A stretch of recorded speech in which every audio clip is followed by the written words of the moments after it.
in a way. So, if someone was looking, maybe a young person who is in uni trying to figure out what is best for them as a journey to essentially, let's say, financial freedom or time freedom.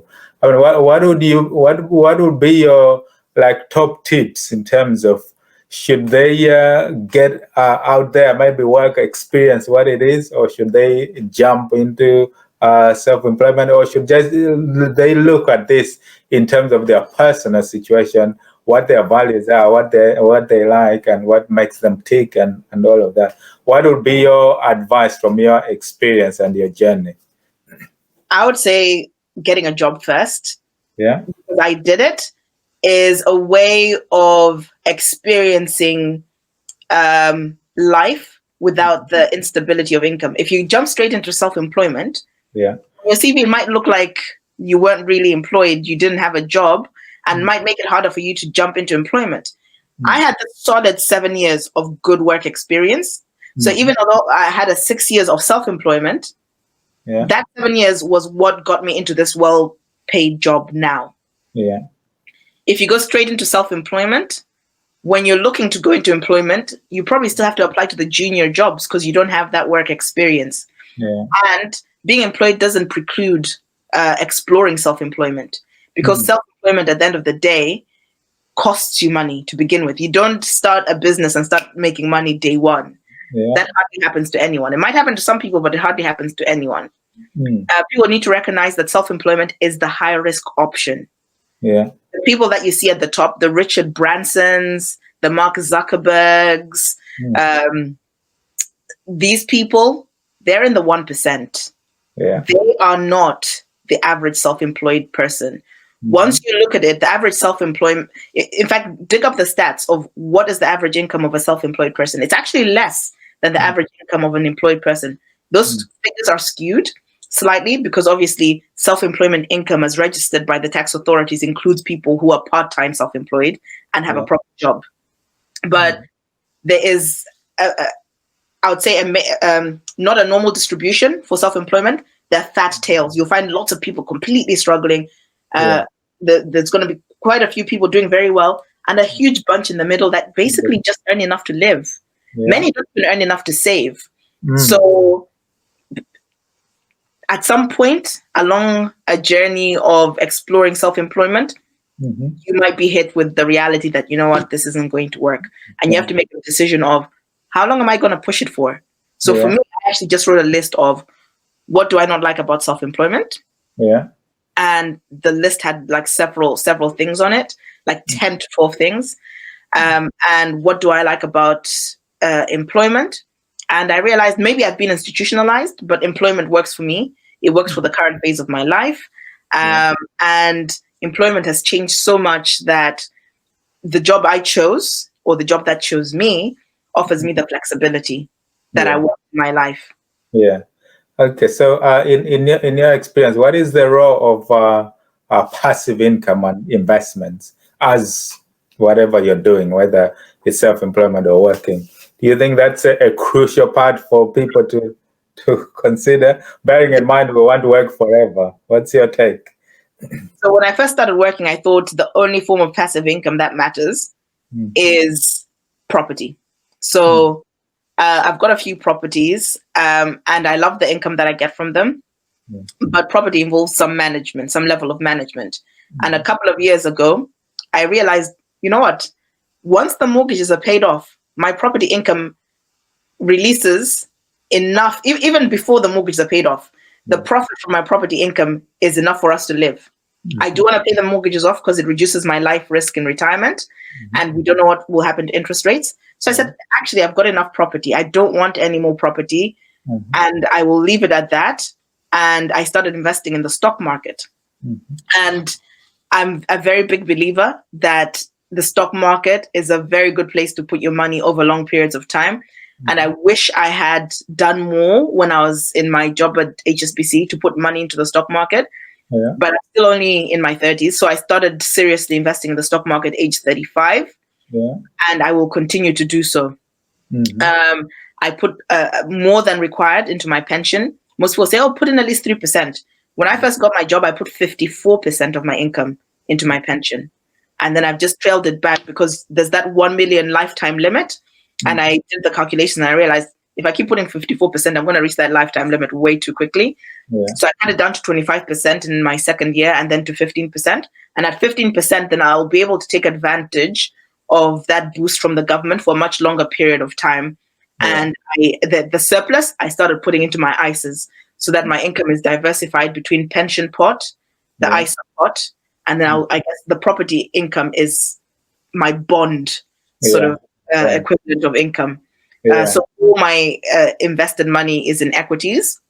I had a long-term plan of in 6 years' time we want to move house because we just wanted somewhere with a drive. We currently lived in a terrace with on-street parking. We wanted a detached with a drive and a garage, etc.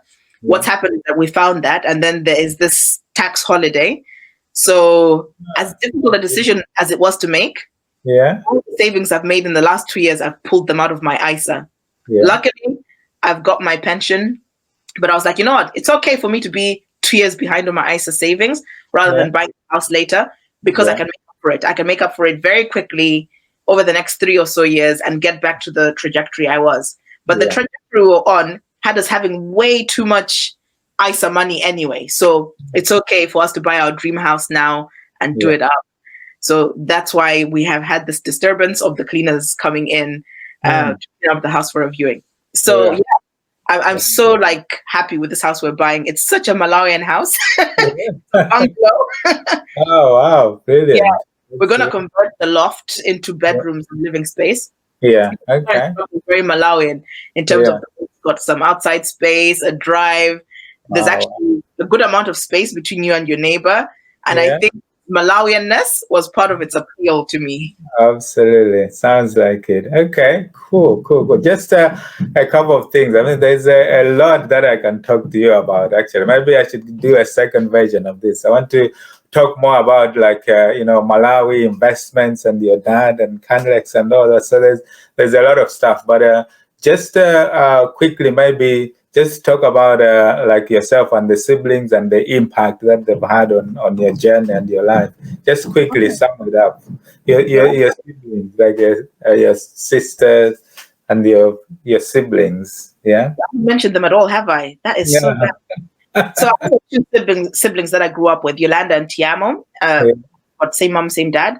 I actually also have two half siblings who my dad had before he met my mom, a half brother called Steve and a half sister called Elsie. And I didn't know Steve till I was about 10. But when I was self-employed, me and Steve got very close because he was self-employed as well. Yeah.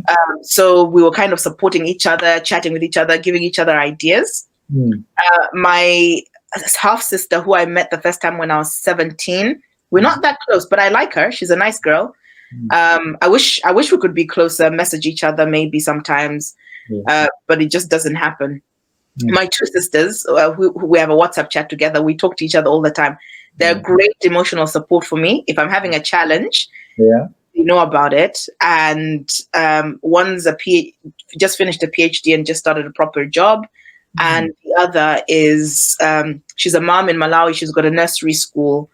And both of them, they're younger than me. They do different things to me, but I depend on them for emotional support significantly. And my parents as well. I still call my dad if I need some kind of like ideas. Like, when I was going to pull my money out of my ISA, I was like, Dad, I was hoping you'd say, oh, Heather, I'll just lend you the 60. I think I was wanting 60,000 at the time. I didn't realize I couldn't get a 10% deposit mortgage. But no, my dad was like, why don't you get a second mortgage on your other house in London? Like he wants you to stand on your own 2 feet. He's not going to pull out his wallet. But still, the whole process of thinking through my ideas was made easier because I had my dad to call and chat with. In the end, I did the right thing. I think using my ISA money was better than using more debt. I like seeing my money in my ISA. I like looking into my ISA and saying, "Oh yeah, I've got lots of money. I'm very comfortable." But I'm just, you know what? I love the house. I'm taking all this money out, and we'll work back up. It only took me 2 or 3 years to get to this level. I think we can do it again. and we can do it better. Cool. That's great. That's great. It's really, the story and the message about your dad and the influence is quite inspiration, actually. So that's really good. So finally, just talk us through your podcast and the advice and the things that you do and how people can find you. So my podcast is a complete hobby, but all the podcast episodes are personal finance questions that have come from people. People email me. I don't get a ton of emails. It's a small podcast, and I'm only on episode 30. I produce one episode a week, year round, except in the school holiday months, which are April, August, and December. And I set those holidays up for myself because it made it more doable. If I'd set myself to do it up every week, I would have felt a lot of pressure. But having these gaps spaced apart makes it a lot easier. The feedback I get from people is that I answer their questions very in depth, much more in depth than they expected. And it's like having a personal financial advisor, but not paying for them. That's what the podcast is about. It's called Money Spot, and it's available everywhere where you can listen to podcasts. Apple Podcasts, Stitcher, Spotify. Just look for The Money Spot and you'll find it. Yeah, great. And finally, what do you think is the role of a good mental health for people in pursuing what they're doing? And how can they improve that, if you think that is quite important? It's the most important thing. If you're not feeling mentally up to something, you can't do anything. You can't achieve anything. You don't feel inwardly happy. Yeah. And I feel having routine is one of the things that helps me stay mentally healthy. Going for walks, I go for a walk every day, no matter how short. Usually it's a good walk. I usually do 10,000 steps every day. Eating as good a diet as you can. Keeping connected with people. Life is about people, and this COVID is keeping people apart. And I've come to the realization that we are probably not going to see the office in 2021. So now I've started making an extra effort. I've contacted people that I know live in my local area from work and saying, let's do a walk together. And being connected, that's going to make me feel mentally better. I'd say those are the key things. Be good to people, even if they're not good to you. And that I feel like always makes me feel good. If someone's rude to me and I turn around and I'm rude to them, I feel bad. But if I turn around and I'm the bigger person, afterwards I feel good about myself. So just maintaining positive interactions, trying to do the best for your body in terms of physically will feed into the mental health. Yeah, and that's quite key, actually, you mentioning that, because with the challenges that the world is facing now, we almost have to start thinking of other creative ways for us to carry on. Because if it's going to be like you say, a sort of a lockdown pretty much of 2020, you have to think, can you go through all that time without interaction with people? 2021, not even just 2020. 2021, yeah. With just sitting at home without that interaction. So creative ways, like you're thinking, even if it's online communities of getting to speak to people, virtually, or like you're saying, organized walks and things, even socially distancing, it still all adds to your positive mindset and keeping going. And because challenges are going to be there, there will probably, after COVID, there'll be something else and all of that. And man, we are at our most creative when we are faced with challenge. So we need to get our creative genius and our creative thinking going on. So Heather, it's been such a pleasure speaking to you, and such a great story as well. And people listening to this, a lot of, especially the Malawian folk, will resonate to that as well, your life story, the background. And I'm sure there's loads more. We can sit here and talk for 100 hours, 10 hours. But for now, thank you very much for coming on. Do you have any last word or any advice of people out there in these challenging times, or just generally, or anything that you'd like to finish with? I feel like I should say something. Firstly, the pleasure was all mine. I enjoyed being here. But I'll just say never suffer in silence. The more people you talk to, the more ideas you get. I think there's a tendency for people not to want to tell what they're working on until it's completely done and they can show it off. But I found the opposite. When I tell people what I'm doing, I know there's, you don't want to jinx it. Andy Lodza, English community and the Malawian community have lots of commonality there. Yeah. tell your people who are close to you. You don't have to tell everyone. And if you're struggling with something, talk to someone. Even if it's just a financial thing, if it's a personal finance question, ask me on the podcast. But my last parting word is, don't suffer in silence. In silence. Oh, brilliant. That's a great way to end. And I'm sure I will have a great contact with people, and people will be listening to this and resonating with their story. And I'm sure we'll be in touch soon for more great content. So thank you very much, Heather, and we'll catch up very soon. Cheers. Bye. Bye.